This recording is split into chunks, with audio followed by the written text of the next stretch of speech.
Pada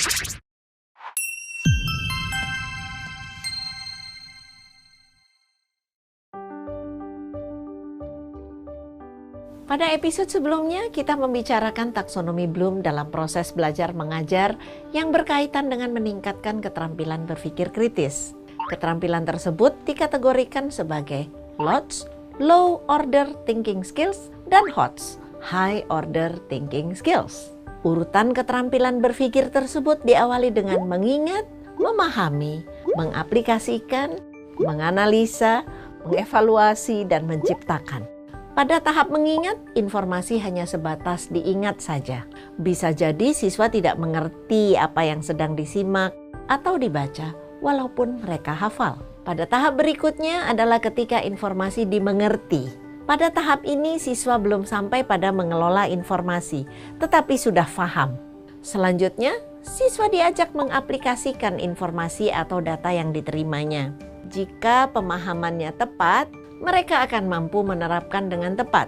Ketiga keterampilan itu disebut LOTS atau Low Order Thinking Skills. Pada level analisa, siswa sudah harus mempelajari dengan cermat informasi atau data yang disimak dan dibaca. Tahap menganalisa ini mengharuskan siswa untuk mengelola data atau informasi secara lebih mendalam. Tahap ini juga mengisyaratkan guru untuk perlu memiliki keterampilan menanya agar siswa terlatih mempertanyakan data atau informasi yang dimiliki, melatih mereka menemukan berbagai opsi. Pada tahap ini, mereka memerlukan informasi dan data yang lebih rinci dan mendalam agar mampu melatih mereka berpikir pada tahap berikutnya, yaitu mengevaluasi. Dengan proses yang runut, sebagaimana digambarkan sebelumnya, siswa akan mampu menghasilkan informasi atau data konkret sebagai hasil analisanya. Pada tahap berkreasi atau menghasilkan data baru atau informasi baru, siswa memiliki cukup bekal ketika telah terbiasa berpikir kritis dan runut.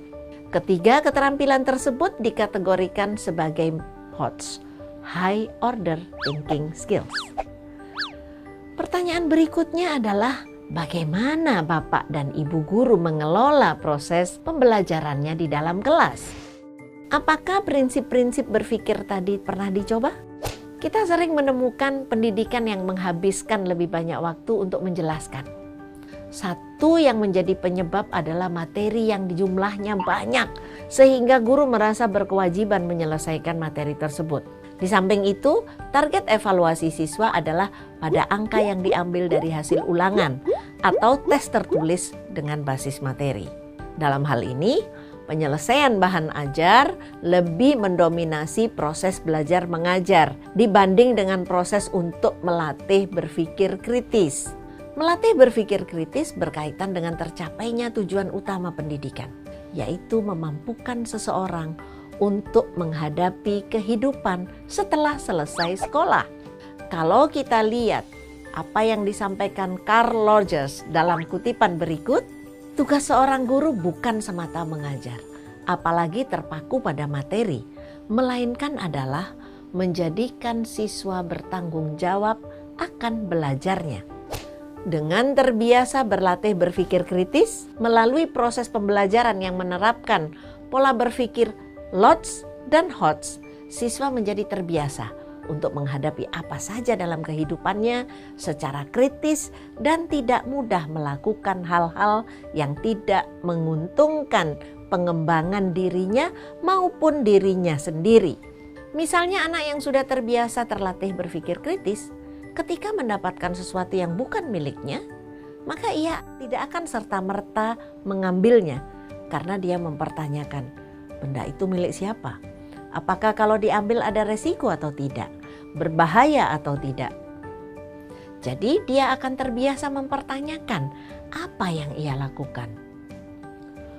Contoh kedua misalnya, ketika seorang anak mendapatkan informasi dan dia tahu informasi itu tidak memiliki identitas jelas siapa pengirimnya, atau berita itu tidak sesuai dengan dirinya, maka dia tidak akan serta-merta dengan mudah menyebarkannya. Tadi kita telah membahas dua ranah kognisi, yaitu LOTS atau ranah kognisi rendah dan HOTS ranah kognisi tinggi. Penjelasan tersebut tergambar pada piramida ini. Ranah C1 atau cognition 1 yaitu mengingat dapat dianalogikan sebagai pondasi demi tercapainya kognisi pada ranah berikutnya. Jumlah informasi data yang ada pada tingkat kognisi ini banyak sekali.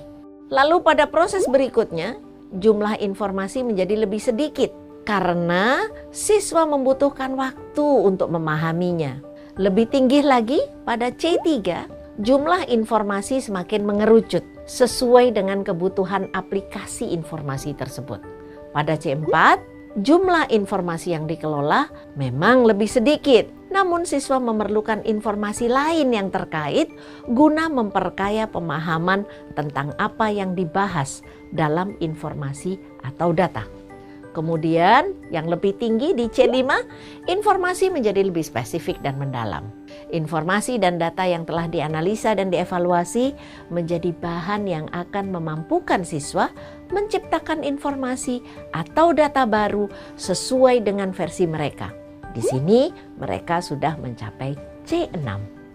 Mari kita ingat kembali urutan ranah kognisi yang bisa kita kembangkan dalam proses belajar mengajar di kelas. Nah, ranah mengingat tingkat C1 adalah ranah kognisi terendah. Informasi yang diingat oleh siswa menjadi fondasi pencapaian ranah kognisi berikutnya. Informasi yang dibutuhkan diantaranya bersifat faktual, konseptual, prosedural, dan metakognisi. Tapi pada tingkat ini siswa hanya menghabiskan waktu dan tenaga untuk menghafalkan saja tanpa memprosesnya. Sudah seyogyanya kita memfasilitasi siswa kita ke tahap selanjutnya, yaitu memahami. Berangkat dari informasi faktual, konseptual, prosedural, dan metakognisi yang sudah siswa ingat, mereka ditantang untuk menerjemahkan dan menginterpretasikan informasi data yang diterima. C3 adalah ranah kognisi aplikasi, di mana siswa diharapkan mampu mengaplikasikan informasi atau data yang sudah mereka pahami pada proses sebelumnya. Pada tahap ini, siswa mengaplikasikan apa yang sudah mereka pahami pada konteks yang berbeda-beda. Jika mereka sukses, berarti mereka sudah menguasai ranah C3. Seringkali guru di kelas merasakan bahwa ketika sudah sampai pada mengaplikasikan, siswa dianggap sudah mengerti materi yang sedang dipelajari. Padahal jika tujuan kita di kelas adalah meningkatkan kualitas berpikir, maka kita masih harus melanjutkan pada tingkat berikutnya sampai C6. Kemampuan siswa untuk mencipta seharusnya menjadi tujuan utama kita sebagai seorang pendidik.